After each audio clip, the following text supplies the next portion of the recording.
Welcome back to the podcast, all about books, where I basically go over and review some of the books that I'm reading and share some of the insights and lessons that I've taken from the book. So this week, we're doing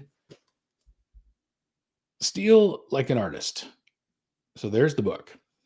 So before we get into that, what I wanted to talk to you about or explain to you is kind of my process in going through this. So what I've been doing lately is there's an app online called Deep Stash. Deep Stash is an app where a number of people like myself go in and we curate books and we add comments and we kind of take all the good points and the nuggets out of a book and we present it in like a card view where you can kind of swipe through it. So here, I'll grab my phone here and show you what Deep Stash looks like. It's basically this. Well, that's a little bit. There we go. So it's an app. You can kind of see, and now it's a little bit blurry, but you can kind of see at the top that I'm got a streak going. I've actually been using this app now for 63 days.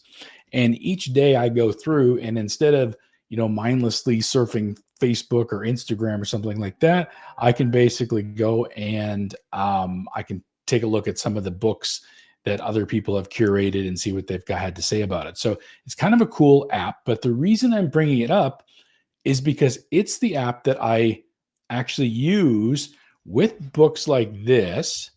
And then when I come to record this podcast, well, it's those notes that I use for the podcast. So I thought I'd kind of just share that with you. So let's dive into Steal Like an Artist. All right, so take a look. What I'm showing you now. This is your view into it. It's on my iPad, and this is the Deep Stash app. And this is what I put in here about Steal Like an Artist. So if we take a look, as I said, you're just kind of scrolling these cards.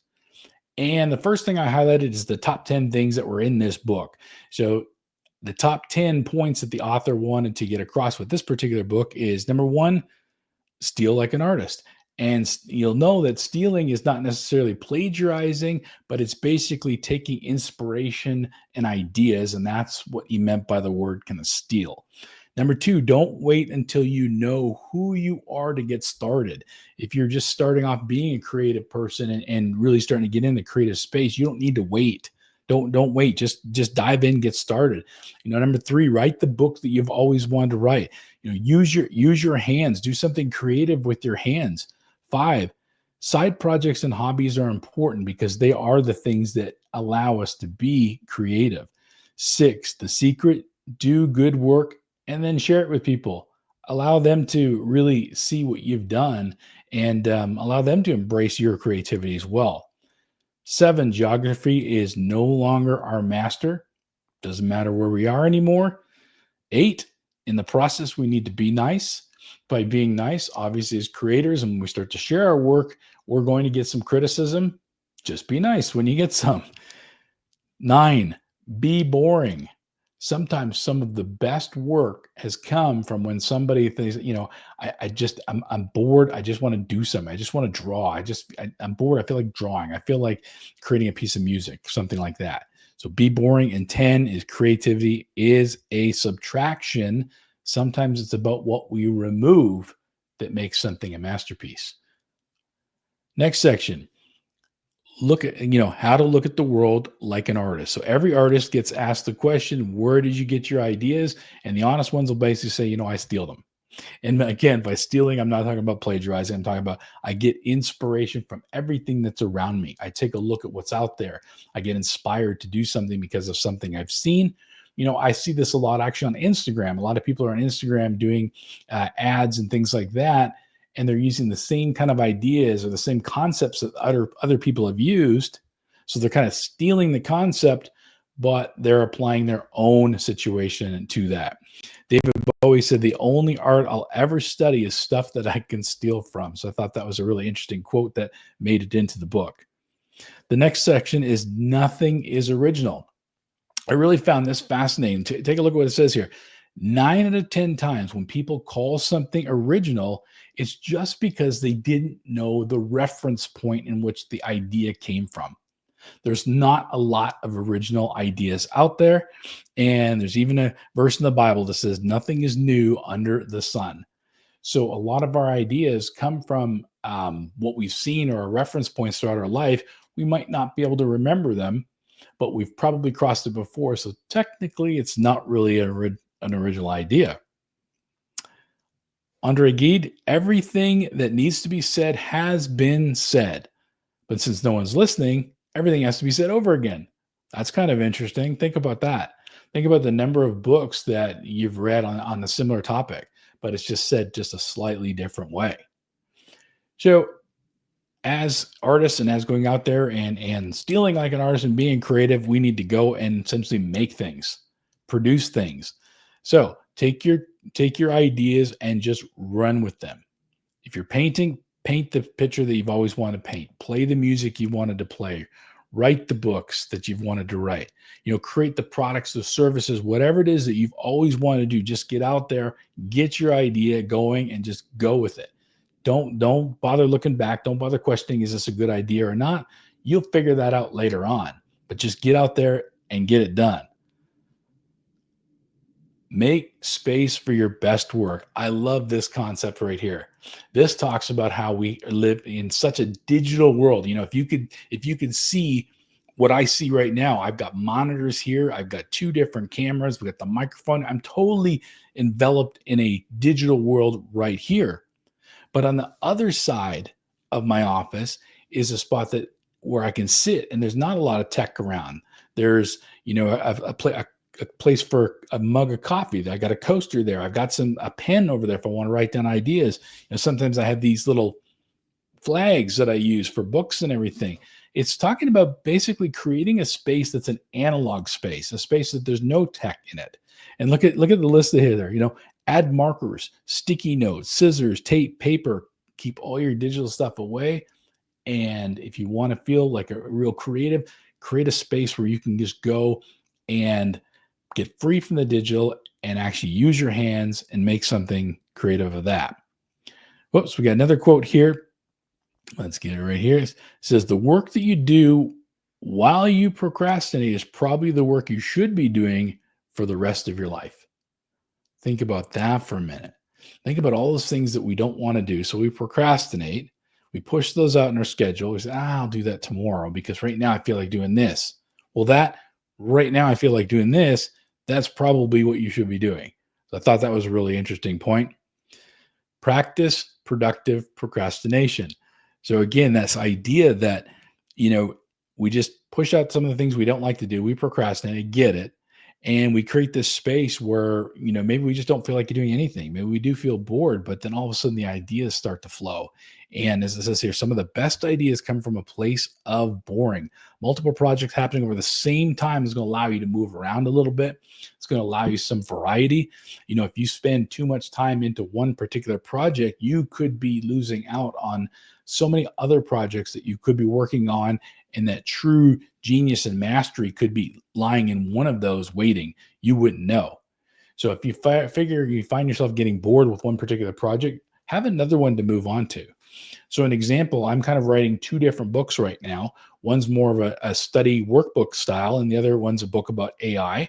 And I go back and forth between the two so that I don't feel like I'm completely burdened down by one book. I can go back and say, hey, I need a break from the AI book for a little bit. I'm going to go back and work on the workbook that I'm writing for business operating systems. I go back and forth on the two. All right. Not so secret formula. So we got here, do good work and share it with people. I did the picture of Bob Ross here because Bob Ross would always share his work with everybody with his TV shows he had back in the 80s, I think it was. And, I put here like a little personal note here. Personal note, I took a lot of painting inspiration from Bob Ross. I used to watch the show. I used to record it. I used to get some of his books, and I would just kind of prop those books up, and I would try to duplicate or do a picture, the same as what he did. And, when you get out there and you start producing that kind of work, then you get over whatever fear that you might have about sharing it with someone, and you let someone else take a look at it. And the feedback that they give you, I think, is super important. And for me, it was really positive. It allowed me to keep going and keep getting better and wanting to produce different works of art at the time when I was doing that so other people could enjoy it. So The secret's not there. There is no real secret formula. You want to get out there, whatever you produce, you want to be sharing it with other people and allow them to experience what it is you've created. Kindness. Stand next to the talent. This one is really key. You want to learn from the best, get near the best. You want to learn from the greats, be in the same room as them. Read what they're reading. Listen to what they're listening to. You know, you want to get curious. You want to get in there and find out, well, if this is who I want to be like, or like as far as their craft or their art, or it's an artist maybe that you admire and you want to paint like them, like my situation. I just went and immersed myself into the Bob Ross world. As I said, I watched the show, I bought the books, I even did buy the paints. I immersed myself into that so that at least I could start. And then from there, I started to develop my own style and my own technique. The great key point here, you have to have a willingness to look stupid. And really what that's about is you just have to be willing to not necessarily care what anybody thinks, because you're there to put out your creativity, to put out your art, to put out whatever it is that you're producing for the world to see. Some people are going to love it. Some people are not. Doesn't matter at the end of the day. It's what you feel about it and how you love it. All right. Next point, go make something special. So it says here, avoid the desire to correct all the stupid mistakes that you find out there. There's a lot of things that we look at and we say, I could probably do that better, or I think that this needs to be done differently. Go ahead and try that. But ultimately, if somebody starts to come back and starts correcting you, it says here, focus on making something special over picking fights online. You see that all the time.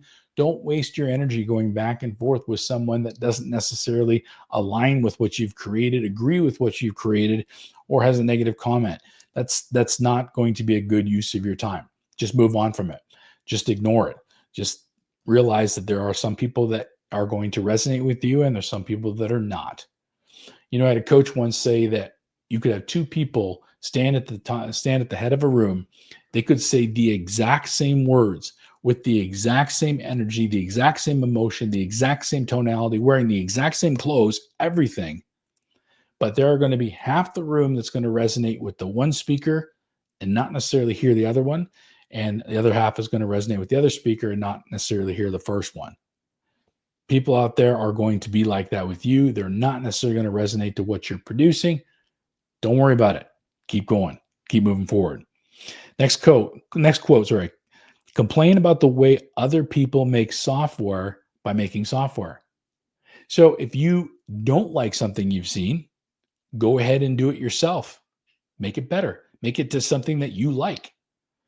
I love this quote. Complain about other people making software by just going and making your own software. Complain about other people's paintings by making your own painting. You see a painting of an apple and you don't like it, go and paint a better apple. That's up to you. That's your choice. Take care of yourself in the process, though. What this says here is you want to be able to continue to be that well of inspiration. You want to still be inspired all the time. In order to do that, you actually do have to take care of yourself. You have to be eating right, sleeping right, drinking water, all that good things, because your mind, your body has to all be in tune for you to be continually creative and continually looking out for the latest inspiration and getting out there and doing the things that you love to do, seeing the things you love to see, and then realizing, whoa, what can I create, or what do I need to make, or what can I produce based on this? We have to take care of ourselves. I don't know anybody that's in a really resourceful, creative space if they're stressed, full of anxiety, tired. They've been eating garbage food. They feel bloated or all that stuff. That's not necessarily the space to be in when you want to be a resourceful creative. Create a praise file. I love this idea of creating a praise file. Anytime somebody says, hey, or sends you a text message or an email says, I really love what you did. Store that, keep that somewhere.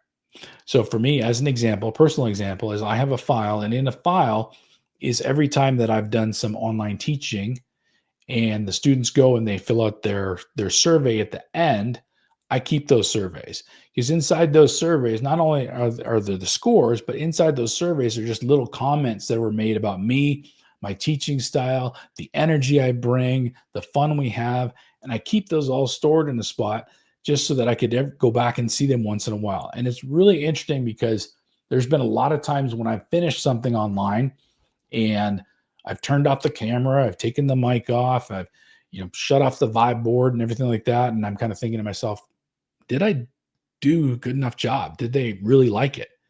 And then I go and I look at those comments and I see the comments that people actually really enjoyed it. They would love to take another session with me or work collaborative with me. So that's kind of like my praise file. I think everybody needs to have a praise file with what they do. It doesn't necessarily mean you have to have this file of, if you're a painting, everybody's commenting about your paintings. It doesn't matter what you're doing. Even in our day-to-day work, if you get an email or a text or something that has some positive praise in it, file it away. Keep that in your praise file. I think this is super good, because look at this. When the negative self-talk or ability questioning in your head begins, stop, consult your praise file. Remember who you are.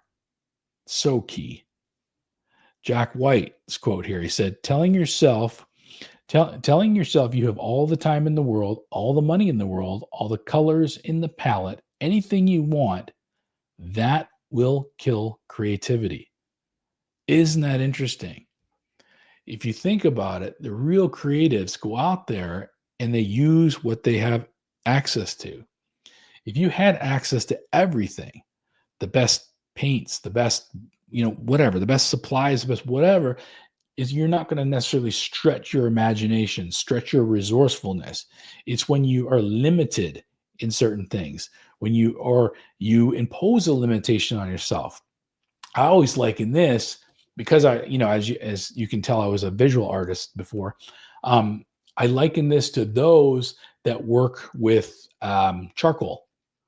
Charcoal, you're limited to your white, your black, and then when you smudge, all your variations of gray, white, black, and a bunch of grays. There's no blues, there's no reds, there's no, you know what I mean? There's no color. So automatically you've limited yourself, but look at some of the beautiful black and white pencil charcoal type of work that we've seen, being created. So I really like the fact that, limitations can draw out our creativity. Create with what you have. Make a movie only using your iPhone. Paint with only 3 colors. Start a business with absolutely no money. Get that resourcefulness firing up, get that creativity firing. So this, comes to the end here. But what I wanted to show you, I wanted to kind of walk through this book here. This is a great little book.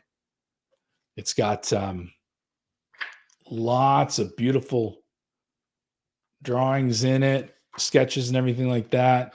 Kind of a fun read. And there's, as you can see, there's a ton of information in this book that I didn't go over. I kind of went over a lot of the top things, and I went over the things that I actually published in the Deep Stash app. So you can kind of check that out yourself. But I really do enjoy this book. The last couple books that I've been reviewing with you have been on that creative, artistic space, or that genre. So next podcast, we're changing it up. I'm actually going to be talking about an AI book, and we're going to be talking specifically about the book called The AI-Driven Leader. That one is a super fun book. Really enjoyed reading that, listening to the audiobook as well. And so I will be doing that one in about a week's time. Till then, take care, and I'll see everybody back soon.